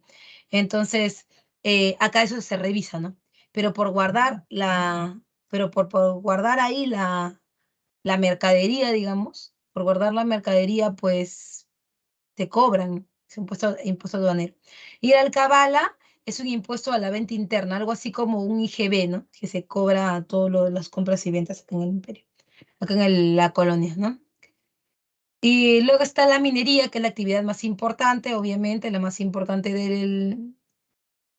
em, del imperio y sus colonias, y destacan los centros mineros de Potosí, que ahora es en Bolivia, Huancavelica con mercurio, porque recuerda que la plata o sea, no se saca plata y así nomás ya se trabaja, sino que hay que limpiarla, hay que separarla de otros minerales y para eso se utiliza mercurio, ¿no? O azogue, también le llaman así, y en la minería se paga el impuesto del quinto real, la quinta parte o el 20% de todo lo explotado, o sea, de todos los metales y la mano de obra. Tienes que pagar el 20% a la corona española porque la corona española es dueña de todo eso. En industria sobresalieron los obrajes, que son lugares de producción textil grandes, y los chorrillos, que son lugares de producción textil pequeños, como familiares, ¿no? En organización social, recuerda, es una sociedad partida en tres, ¿no? Está partida en tres. Están los españoles, los indios y los esclavos. Los españoles, supuestamente, los españoles, los indios y los esclavos no tendrían por qué combinarse. O sea, son grupos que deben estar alejados unos de los otros. En el caso de los españoles, pero, o sea, es obvio que aquí en el Perú ya, pues eso no aplicaba porque todos se combinaban con todos, ¿no? Y eso también tiene que ver con que el rey está lejos, el virrey sí es una figura importante, pero la gente pues hace lo que quiere, ¿no? Y además hay muchos indios, hay muchos negros, y los españoles pues entre ellos nomás no se reproducen, además no todos los españoles son de élite, ¿no? Hay muchos de ellos que son clases medias, así. En cuanto a los españoles, ellos son de ascendencia europea y se van a dividir en dos, españoles peninsulares y españoles criollos. Los peninsulares son los hijos de españoles, o sea, los españoles que han nacido en España. Ellos son los peninsulares. Ellos tienen derecho a todo, a los cargos públicos, a casarse entre ellos, a las mejores condiciones, a todo. Los criollos, en cambio, son hijos de españoles, sí, pero los criollos nacieron aquí en América y fueron criados, amamantados, sobre todo por indias, por negras, y ya o sea, en el Virreinato del Perú se creía que se habían contaminado con su leche, y no solamente eso, que era la leche de una inferior, ¿no? Era una negra, era una india, pero que además ellos eran peligrosos porque podían desarrollar cierta cercanía, cierto cariño por estos indios o estos negros que a su vez eran hermanos de leche, ¿no? Porque la india para que le dé leche al criollo tiene que tener hijos pequeños o la negra de la misma manera. Entonces, por eso es que eran como relegados. Ah, no, este prácticamente es la familia del negro, la familia del indio, pues, ¿no? Los indios también pueden ser dos, se dividen en dos grupos, como puedes ver a los indios de cédula o indios del común. em, Disculpa, a los curacas, que son indios de cédula, y los forasteros. Los curacas o indios de cédula son aquellos que son bien tratados, son élites, ¿no? Las élites que te conté en el Tahuantinsuyo, sí, ellos son. Entonces, estos indios no mitan, no tributan, viven bien, son como el nexo entre los indios del pueblo y la corona española, trabajan para la corona española, o sea, viven bien. Y los que están fregados son los indios forasteros, pues, que son comerciantes, agricultores o también llamados indios del común. Y luego están los esclavos, ¿no? Que son de ascendencia africana y trabajaban como peones en haciendas, eran artesanos, vendedores, ambulantes y sirvientes domésticos, ¿no? También están las castas, que son las combinaciones. Nunca confundas un criollo con un mestizo. Un criollo es alguien que es hijo de dos españoles, o sea, es blanco. En cambio, o sea, se ve como un europeo. En cambio, las castas no, son combinaciones de razas, entre comillas de razas. Son combinaciones, por ejemplo, negro con indio, lo peor, me da mulato, disculpa, me da sambo. Esa combinación estaba prohibida en el virreinato. Luego, blanco con indio me da mestizo y blanco con negro me da mulato, pues, ¿no? Ujú. Esa también la educación colonial, y en la educación colonial debemos ver a qué cosa, debemos ver que era elitista, era patriarcal, solamente los hombres recibían educación y por supuesto no tenían niveles claramente establecidos. La enseñanza formal era solamente para los hombres y solo para los hombres de élite. Iban los peninsulares, los criollos y hasta los hijos de curacas. En las primeras letras son los ejercicios de la primera lectura y escritura, todos iban ahí. Luego los estudios menores de latín, gramática, retórica y aritmética, y luego los estudios superiores, ¿no? Que se dividen en dos, en universidades y colegios mayores, ¿no? Por lo general eran estudios que se dedicaban a la teología, al derecho, a las letras, ¿no? Ajá. En las universidades destaca la Universidad de San Marcos, obviamente, donde solamente iban peninsulares y criollos, ya los curacas, ¿no? Se quedaban en las primeras letras nomás. Y los colegios mayores, ¿no? Donde sobresale el Colegio San Martín, San Pedro, San Pablo, que ahí sí pueden ir los curacas. Y luego la escuela, la Iglesia Católica Virreinal, que tiene órdenes religiosas, de la más importante, los dominicos, que son los primeros en llegar a América, los franciscanos, que son los evangelizadores, y los jesuitas, que son los que vienen al final, pero con el objetivo de hacer crecer a la Iglesia Católica y evitar que las ideas protestantes que vimos la semana pasada de Lutero, Calvino o Enrique VIII puedan entrar acá al Virreinato del Perú, porque eso nos haría perder la confianza de los indios. Y también esta Inquisición, ¿no? Inquisición no buscaba matar a nadie, solamente buscaba perseguir herejes, ¿no? Y empezó a funcionar aquí en el 70, en 1570. Su finalidad era defender la pureza de la Iglesia Católica. Si alguien era un hereje, era un judío, era un protestante, la Inquisición lo reprimía, ¿no? ¿Cierto? No, no, ha matado poca gente realmente la Inquisición aquí en América, muy poca gente. ¿Hasta ahí todo bien? ¿Dudas, preguntas, consultas? ¿Nada? Por favor, házmelo saber en el chat.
Dice, la Inquisición inglesa era la que sí hacía varios genocidios, ¿no?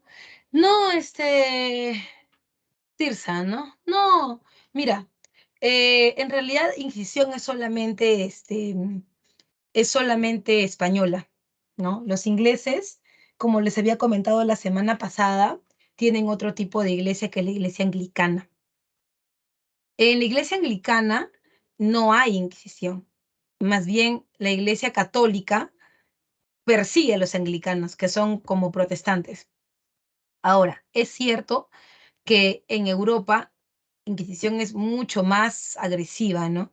Y es más agresiva porque ahí está la mata, ¿no? Está la mata de los protestantes, que si Lutero, que si Calvino, que si Enrique VIII, ninguno de ellos, ni en Francia, ni en Inglaterra, ni en Alemania hay Inquisición. O sea, la Inquisición viene de España hacia ellos, ¿no? Pero sí, en Europa la Inquisición, acá no mata a mucha gente, porque acá creo que mata 2 o 3 personas en la hoguera, pero pues, en Europa es una cacería de brujas, ¿no? Realmente destructiva, ¿no? Realmente destructiva. Entonces, solamente hay Inquisición para el caso de la Iglesia Católica en España, ¿no? Los demás, solamente por añadidura, para perseguirlos, ¿no? Pero no existe una Inquisición que sea inglesa, ¿no? No sé si respondí tu pregunta. Me lo dejas ahí en el chat a ver si. Ah, ok, listo. ¿Alguna otra pregunta, alguna otra consulta? A ver, si a alguien le quedó alguna duda para que por favor yo la pueda solucionar. Tenemos tiempito, es lo bueno.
Nada, ¿todo bien?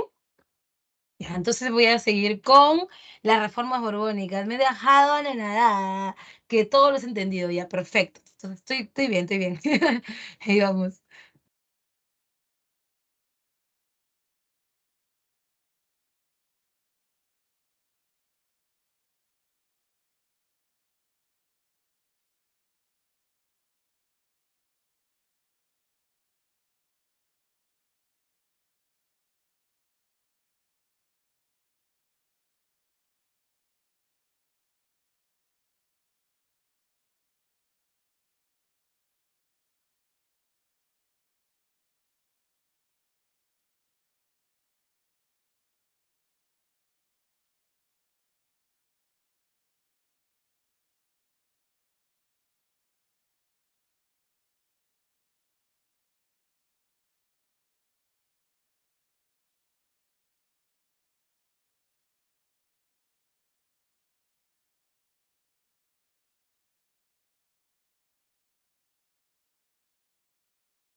dictando con el micrófono apagado. Ya. Vamos con las reformas borbónicas. Em, las reformas borbónicas forman parte del siglo XVIII y tienen que ver con que em, en España han habido cambios, ¿no? Cambios muy fuertes, porque el rey de España, te cuenta, es un chisme. Ay, estamos en chisme, te cuento. Lo que pasa es que, como sabes, pues los reyes en España se, eh, se reproducían entre ellos, porque tú sabes, el poder tampoco no puede salir de ahí, porque sabes que es peligroso, ¿no? Se casaban entre los primos, primos hermanos, por ahí, gente que era de la misma familia. Bueno, entonces, el tema es que uno de ellos, Carlos II, o sea, es Carlos I, Felipe, su hijo Fernando, y Fernando tiene otro hijo que le ponen Carlos II. Carlos II, Carlos II, nace con algunos defectos físicos, problemas sobre todo. Con decirte que a los 8 años no hablaba, a los 9 aprendió a caminar, tenía una cara un poco extraña, ¿no? Tenían que casarlo porque él tenía que tener hijos para poder, para poder dejar descendientes, ¿no? Y lo casan con la sobrina de María Antonieta, la de la Revolución Francesa, ella la sobrina. Entonces lo casan con ella y pues la chica nunca lo había visto al hombre, lo había visto pero en pintura y tú ya tú sabes porque te hablaba del renacimiento del humanismo, que sobre todo los renacentistas habían dejado la idea esa de ponerle filtro a sus obras de arte, o sea, hacerte más bonito. Y cuando lo vio al hombre se quedó impactada, o sea, ¿qué es esto? Yo pensé que era mi crush, ¿qué es esto? Y bueno, era Carlos. Carlos, o sea, lejos de solo ser el problema de, de, de, de belleza física, em, lejos de solamente ser el problema de la belleza física, Carlos tenía un problema funcional, ¿no? Que no puede tener hijos. Entonces, eso sí es un problema para la corona, porque ahora quién va a gobernar. Cuando muere Carlos, él deja gobernando a un sobrino que él tenía en Francia. Obviamente eso despertó problemas en España y los españoles no lo aceptaban, hubo una guerra. eh, y fueron los franceses los que comenzaron a gobernar. Entonces los Borbones, que son franceses, entraron a gobernar España. Problema total, pero su objetivo era mejorar el control, la administración de las colonias, porque cuando ellos llegaron, cuando por primera vez vieron a las colonias americanas, ellos pensaron que, o sea, desde España, ¿no? Porque nunca llegaron tampoco a América, pero ellos pensaron que, eh, bueno, o sea, como se había pensado, como todos decían, ¿no? Ah, en América hay plata, sí, ahí sacan plata, tienen mano de obra, les va muy bien, España era una potencia por eso, pero no era nada más alejado de la realidad, porque efectivamente sí se creía esto, pero los españoles tenían una muy mala administración. Así que, em, bueno, pues los, los franceses se dieron a la tarea de mejorar las formas, ¿no? Mejorar la administración. En cuanto a las reformas que hicieron para lograrlo, tienes las reformas políticas, ¿no? Que buscaban reducir la influencia de un grupo que se había tomado el poder, ¿no? Que eran los criollos. ¿Cómo lo reducían la influencia? Bueno, por mucho tiempo los criollos, por muchísimo tiempo, los criollos habían sido pues quienes vieran el comercio y además quienes gobernaran, porque ellos prácticamente los cargos públicos que venían de España, ellos se los compraban en América y prácticamente los criollos ya eran dueños de todo. Mira, mira el tamaño del virreinato del Perú, o sea, era prácticamente un pedacito de lo que quedó, porque todo esto que tú ves acá, todo lo que está de color, lo que estoy subrayando, todo esto es el virreinato del Perú, y era un solo virrey el que gobernaba todo eso. Entonces, obviamente, dijeron, no, o sea, eso no puede seguir así, y lo partieron y miren qué quedó. Mira, cuando lo partieron, miren qué quedó. Uno es el virreinato del Perú. Todo esto se deshizo. ¿Por qué? Porque era mucho, ¿no? O sea, era demasiado el poder que tenían ellos, por eso que había que romperlo. Y además también no era una buena administración. O sea, nadie puede administrar bien un territorio tan grande. Y bueno, le recortaron eso. Pero además, también el virreinato estaba compuesto por corregimientos, que eran estos barrios grandes que te digo, ¿no? Como, eran como gobiernos regionales, algo así, ¿no? Entonces, antes obviamente todo el Perú hubiera sido un corregimiento, pero ahora ya no, porque ahora había que poner corregimientos adentro. Y habían muchos corregimientos que ya no se van a llamar así, se van a llamar intendencias. O sea, en vez de haber uno, dos, tres, cuatro, cinco corregimientos, van a haber, en cada virreinato van a haber unas 10 intendencias. Entonces, en vez de haber cinco corregimientos, habían 20 intendencias. Y obviamente eran territorios más pequeños que se podían administrar mejor, que eran más viables, más factibles, etc. Y ahí están, pues, ¿no? Las intendencias, ¿no? Que son 9. Bueno, 8 y la Comandancia General de Maynas, que no es propiamente una intendencia, porque en las intendencias gobiernan los civiles. En cambio, en las comandancias gobiernan los militares. Igual que acá, ¿no? Acá vamos a ver, por ejemplo, que en el virreinato en los nuevos virreinatos hay lo que acá hay, mira, Capitanía General de Chile y Capitanía General de Venezuela. Profesora, ¿por qué Chile y Venezuela no son virreinatos? Porque son zonas como rojas, ¿no? Por acá viene el comercio y muchas veces hay comercio también que se desvía a Venezuela o comercio que se desvía a Chile. Entonces hay muchos piratas, corsarios, pillos, prostitutas, y eso hace que un virrey no sea suficiente, que sea mejor tener ahí un militar, un general, ¿no? En cuanto a las reformas, están las reformas comerciales, donde se da el decreto de libre comercio. ¿Qué es el decreto de libre comercio? Mira, muchas veces cuando llegaron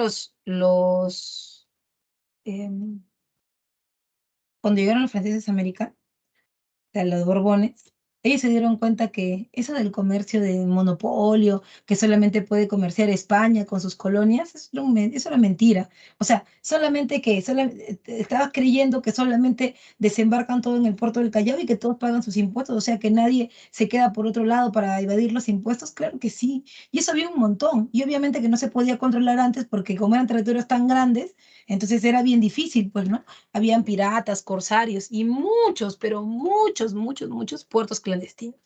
A esos puertos clandestinos se le llamaban caletas, por eso cuando entonces algo que tiene que ser escondido, shh, caleta, caleta, nada más caleta, caleta. Entonces, estos puertos escondidos que pueden estar en diferentes lugares, no pagaban impuestos. Entonces, eso al final a la corona francesa no le conviene, pues. Y no le conviene porque al final es perder el dinero solamente por tener la vaina esa, por decir que tú eres un monopolio y que tú lo gobiernas a todos y que tú los cancelas a todos. O sea, no tiene sentido. Por eso los Borbones cuando llegaron dijeron, ah, ya, tú eres una caleta. No, perdóname, rey. No te estoy diciendo nada. Te estoy diciendo que como eres una caleta, ahora te vas a volver legal. Vas a seguir siendo un puerto, pero ahora me vas a tener que pagar a mí el impuesto. Es obviamente, está legalizando esas caletas y ellos van a poder comerciar ahí. ¿A quién perjudica? Perjudica al puerto del Callao, porque ahora van a tener más competencia, ¿sí o no? Es el decreto de libre comercio y tenía el objetivo también de reducir el poder de los criollos, porque era demasiado. En fiscales, las aduanas internas, como hay más intendencias, hay más espacios pequeños, entonces pues hay, hay más pagos, ¿no? Más pagos de alcabala. Y en religiosa la expulsión de los jesuitas. ¿Por qué los expulsan? Porque los jesuitas realmente, chicos, o sea, se pasaban ya. Los jesuitas, em, habían venido a América con el objetivo de llevar a cabo un buen desarrollo de la educación, pero también con el objetivo de mejorar las condiciones de la religión católica. Los jesuitas tenían algo que los reyes españoles, europeos, podían controlar en América, en Europa. ¿Qué podían controlar? Que los jesuitas cuando se crearon fieles al rey, fieles al Papa. Y todos saben que en esa época la fidelidad era al rey, no al Papa. Pero ellos no, nosotros somos fieles al Papa y que el Papa no sé cuánto y que le debemos un voto de obediencia. Eso en Europa era como, bueno, ya los podemos controlar, ¿no? Pero en América se desbandaron, no le hacían caso al virrey, le llegaba todo el mundo, ellos solamente lo que decía el Papa, y eso era un problema. Tanto era el problema que lo que ellos decían, que el Papa sobre el rey, ya estaba calando en los chibolitos ya. ¿No ves que ellos les enseñaban, los educaban? Entonces ya era un problema. Por eso los Borbones los expulsan tanto de el Perú como de México, ¿no?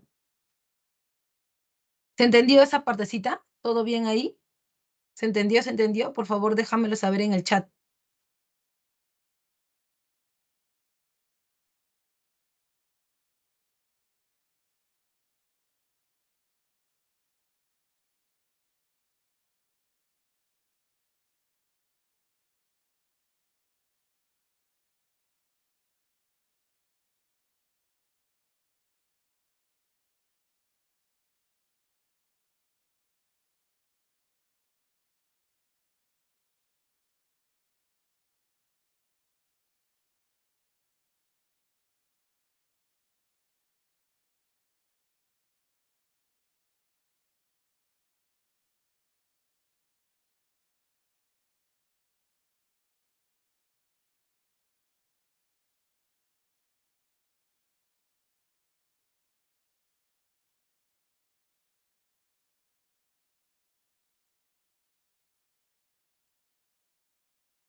Dice, todo claro, todo claro, todo claro, todo claro.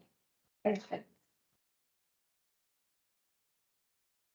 Raíz, ¿tienes alguna consulta? Nada. Ay, qué bonito ese emoticón. ¿De dónde sacan esos emojis? Ah, y acá hay, ¿no? O sea que también puedo sacar de acá. Anda, qué bonitos.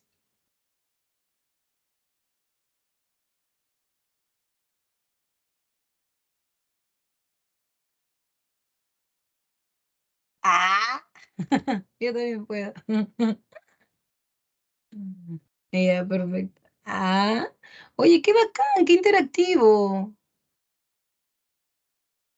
Ya, pues, cuando te preguntes si has entendido o no, mándame pues uno de esos, qué bacán. Hacemos chévere acá en clase. ¿Ves? Bacán.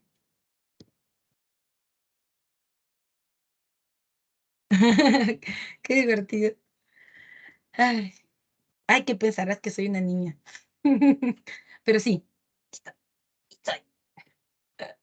Vamos con las insurrecciones andinas del siglo XVIII. Escúchame. Las reformas borbónicas han tocado carne. Sí, las reformas borbónicas han tocado carne. O sea, ponte a pensar, tú siendo un comerciante, esto que te está ocurriendo en el puerto del Callao con el decreto de libre comercio y demás, no te va a fastidiar a ti que te está quitando que te están quitando tu comercio, a ti que te están quitando tus clientes, obvi, que vas a tener ahí como una espinita en contra de las reformas. Ojo, ojo, en contra de las reformas, porque vamos, de Juan Santos Atahualpa, Tupac Amaru II, son gente que está dentro del sistema colonial, está dentro del sistema virreinal. O sea, a ellos en ningún momento están diciendo, no, no, no al rey, yo no te quiero, quiero ser libre. Jamás. Tupac Amaru II nunca tuvo en su cabeza eso. Pero sí, sí quería pues algunos, oye, hasta aquí nomás llegaste, ¿no? Como por ejemplo que se eliminen las aduanas internas. O sea, si yo soy un comerciante, para nada me conviene tener un montón de peajes donde tengan que pagar a cada rato por pasar. Y eso le pasa a Tupac Amaru II. Si yo soy, por ejemplo, un indio que he sido criado por los jesuitas y que yo doy la vida por ellos porque ellos me han educado a mí, entonces yo tampoco no voy a querer que los voten, ¿no? Y todo eso se llama insurrecciones andinas del siglo XVIII.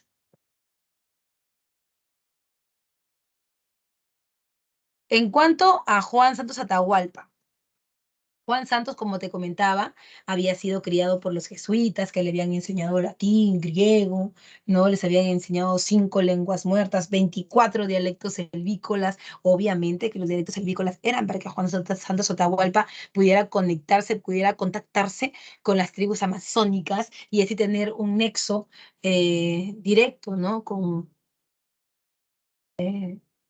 los curas, ¿no? Como un apoyo militar, si quieres. En cuanto al proceso, están las alianzas con tribus amazónicas, como te comentaba. Juan Santos Atahualpa entra en esta disputa porque los franciscanos han llegado al mismo lugar donde se habían ido los jesuitas, porque los jesuitas habían abandonado Lima ya hace algún tiempo, ¿no? Habían abandonado Lima con el objetivo de hacer crecer sus haciendas. Y obviamente en esa zona habían muchos indios y muchos negros que prácticamente estaban regalados y que los jesuitas con su buen trato, ¿no? Habían conquistado. Entonces no tenían que comprar negros ni buscar indios porque ellos venían solos y venían porque sabían que en ese lugar pues los iban a tratar bien. Entonces los franciscanos mirando eso dijeron, ah, yo también quiero hacerme como ellos ricos y se fueron para allá con el floro, con el pretexto de evangelizar. Pero ellos eran despiadados, pues ellos te mandaban a hacer mitad de sal, te explotaban, mientras que los jesuitas no hacían eso. O sea, claro, obviamente querían tu mano de obra, porque tampoco es que te aman, ¿no? Pero sabían, como quien dice, sabían cómo hacerla, ¿no? Algo así, sabían cómo hacerla. No te, en ningún momento te forzaban ni nada como ellos, sí, ¿no? Los obligaban a hacer mitad de sal, habían epidemias, enfermedades que cuando llegaron los franciscanos llevaron a esos lugares y pues comenzaron a morir los indios. En el proceso hubieron alianzas con tribus amazónicas, victorias sobre las fuerzas realistas por el uso de guerrillas y el mejor conocimiento del terreno, efectivamente. Juan Santos Atahualpa le ganó a la corona española, pero al final la corona española era más, pues, ¿no? Tenía pues un ejército más poderoso, em, tenía, em, tenía pues más, más posibilidades, ¿no? Entonces, por eso es que al final Juan Santos sí ganó, pero luego tuvo que internarse en la selva y perderse. No se supo qué pasó con él, si él había muerto, o sea, de qué, si había muerto, de qué había muerto. Nadie pudo saber más. En cuanto a las causas disculpa, en cuanto ahora al levantamiento de Tupac Amaru II, está las causas, ¿no? Bueno, en el caso de Tupac Amaru II hay que tomar en cuenta que tampoco él es una perita en dulce, ni mucho menos él es alguien que los indios quieran. Yo quiero que, o sea, no te quiero mentir, no quiero que se te haga una idea en la cabeza de que supuestamente él es bacán, es bueno, todo lo quieren. No es así. Tupac Amaru II es un indio noble. Tupac Amaru II, José Gabriel Condorcanqui, es un cacique. Entonces la gente lo ve así, ¿no? Lo ve como, ah, él es el enviado del rey, ah, él, él, él lo tiene todo, ¿no? O sea, no lo ven con buenos ojos. Es por eso,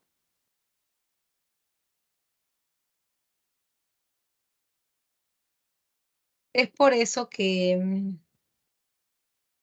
em, que él tiene que utilizar otras formas para que la gente lo pueda querer, digamos, ¿no? Y es que las rebeliones de Vilcabamba, si recordarás cuando vimos las rebeliones andinas de Manco Inca y eso, al final hubo alguien que rompió esquemas, pero que al final no pudo hacer mucho porque, bueno, le cayó encima el poder del virrey, ¿no? Y era Tupac Amaru I. Tupac Amaru I eh, muere decapitado en la Plaza del Cusco. La gente creía en él, creía que él podía liberarlos del yugo de los españoles. Eso se llama un movimiento mesiánico. O sea que ellos creían que era su salvador, que era el Mesías, que venía a salvarlos. Sin embargo, se dieron cuenta que la corona española era mucho más poderosa que ellos. Y al final, pues, Tupac Amaru II, disculpa, Tupac Amaru I, que le cortaron la cabeza, su cuerpo lo escondieron. Y el virrey Toledo lo puso así en una lanza y en la plaza del Cusco para que todo el mundo viera lo que le pasa a aquellas personas que están en contra de él, ¿no? Y la gente, en vez de aterrorizarse por lo que estaba pasando, comenzó a bailarle, a adorarlo, hasta que la cabeza también la escondieron. Y eso creó un mito llamado el mito del Incarri, en donde la gente creía que en algún momento la cabeza y el cuerpo del Inca se juntarían y que eso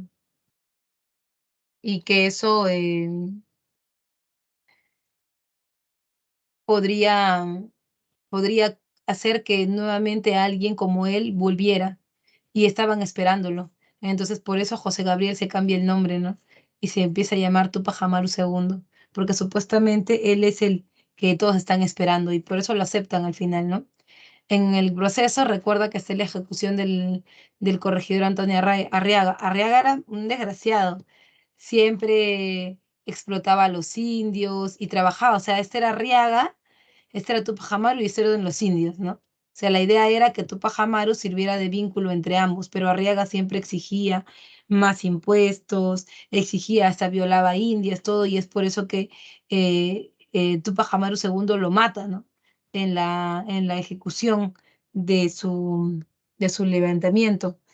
En el 81 derrotan a Tupac Amaru en el Cusco y lo ejecutan en el Cusco, ¿no? Lo cortan en pedacitos, igual que a Micaela y a sus hijos. Y en consecuencia se suprime el reparto de mercancías, ya no más abuso contra los indios, ya no les van a vender más cosas em, que no necesiten ni quieran. Y se establecen las intendencias por completo. ¿Te acuerdas que las habíamos visto? Por completo se establecen y se crea la audiencia del Cusco, que es algo así como un poder judicial en el Cusco, que había solamente en Lima. Pero no vayas a pensar que la independencia se hizo porque Tupac Amaru se levantó o no. Habían otros factores externos, como por ejemplo la crisis del Imperio Español. Y es que para esa época, para 1808, Napoleón Bonaparte se había metido a España y al entrar a España, pues había hecho de las suyas, puso a gobernar a su hermano Pepe Botella entre 1808 y 1814. Esto provocó que los españoles también pues, dijeran, oye, ¿qué pasa? ¿Por qué estos van a venir acá y se van a meter y van a poner a su rey? ¿Qué les pasa? Nosotros también queremos, ¿no? Queremos defender nuestro poder. Y es por eso que Fernando VII, que era el hijo del último virrey, es por eso que Fernando VII tomó el poder y se rebeló con un grupo de nobles españoles, ¿no? Este grupo de nobles españoles son las Cortes de Cádiz. Le dijeron, no, ¿sabes qué? Para votar a Pepe Botella tienen que apoyarme y ellos lo apoyaron con plata, con ejército y ganaron, pero le pusieron un estate quieto, ¿no? Le pusieron como un límite y ese límite se llama la Constitución de Cádiz. Tú vas a ser nuestro rey, sí. Te vamos a apoyar, sí te vamos a apoyar, pero lo que no vamos a permitir es que tú seas un rey absoluto, que así como tu papá haga lo que te da la gana, que nos pases por encima, somos los que te hemos dado el poder, los que te hemos devuelto la vida, somos los que te hemos devuelto la vida. Así que tú tienes que obedecernos. En cierta forma, tienes que limitarte y te va a limitar una constitución, ¿no? Por eso hay una monarquía constitucional. En esa constitución dice que tú no eres dueño del poder. Si nosotros vemos que tú te portas mal, te podemos quitar el poder y bueno, va a haber también libertad de imprenta, ¿no? Además, así como en España se han agrupado para apoyar a Fernando VII, también acá en América se van a agrupar y esa agrupación se llama Juntas de Gobierno. Al principio todo bacán y el virrey Abascal que estaba en Lima en esa época dijo, no sé, a mí eso no me parece tan, no me parece tan bueno como dicen. ¿Y qué tal si en medio de lo que supuestamente ellos se están organizando para ayudar al rey, qué tal si se le da, no sé, la idea de separarse? Por eso es que en Caracas, en Santiago, en Santa Fe, en Bogotá, en todos lados había, en todos los otros virreinatos, habían estas juntas de gobierno, pero en Lima Abascal no lo permitió porque pensó que en algún momento ellos se iban a separar. Y mira que no se equivocaba, porque existen algunos ideólogos de la independencia como los ideólogos son los pensadores. ¿Qué quieren ellos para la independencia? Están los reformistas y los separatistas. Los reformistas son aquellos que dicen, bueno, estamos muy bien con el rey, pero estamos de acuerdo en que gobierne con una constitución y que hayan ciertos cambios en las reformas. Hasta ahí vamos bien y vamos a seguir con el rey. Pero habían otros que eran como lo que temía Abascal, ¿no? Que se quisieran separar del rey, que eran los separatistas. Estos reformistas pedían una monarquía constitucional mientras que los separatistas pedían una república, romper palitos con la corona. Mira que no se equivocaba, ¿no? Sí había algo de eso acá en el Perú. Y por eso aparecen las rebeliones y las conspiraciones criollas. Muchos criollos antes de los indígenas empezaron a conspirar, ¿no? En contra de la corona, a ver si podían, si podían em, efectuar, ¿no? Pero no era para todo el Perú. Ellos, por ejemplo, habían en Tacna, en Cusco, pero ellos siempre querían como que hacer su rebelión, pero para ellos, ¿no? Para ellos, ¿no? No para todos. En realidad, ninguno de estos levantamientos, ninguno tuvo éxito, pero sí es cierto que nos acercó muchísimo a la corriente libertadora del sur, porque estos se dieron en la zona sur, y en la zona sur que está pegada a Bolivia, lo que ahora es Bolivia, antes era la audiencia de Charcas, que era parte del Virreinato del Río de la Plata, y San Martín viene del Virreinato del Río de la Plata. Esas conspiraciones hicieron pensar a San Martín que sí era posible llegar al Perú y que sí iba a recibir apoyo. Eso era lo importante de las conspiraciones, sin embargo, no llegaron a nada. Bien, chicos, hasta ahí va a llegar mi separata del día de hoy. Ya, te voy a dar las claves, las tengo acá rapidito. A ver, besito, casita, enano, besito, casita, enano.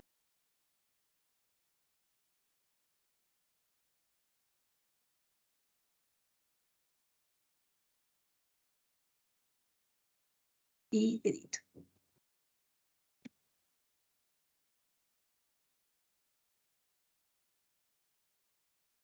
Bien, chicos, hasta ahí ha llegado mi separata del día de hoy. Espero que te haya sido muy interesante la clase. Y nada, te espero el día de mañana de 4 a 5 de la tarde en nuestra super clase de maratón. ¿Ok? Que tengas un súper día y un buen comienzo del fin de semana. Nos vemos. Chao. Chao. Que te vaya lindo. Hasta luego, Miss. Chao. Hasta luego. Que me cuide. Disfruta tu fin de semana. Nos vemos mañana. Nos vemos mañana.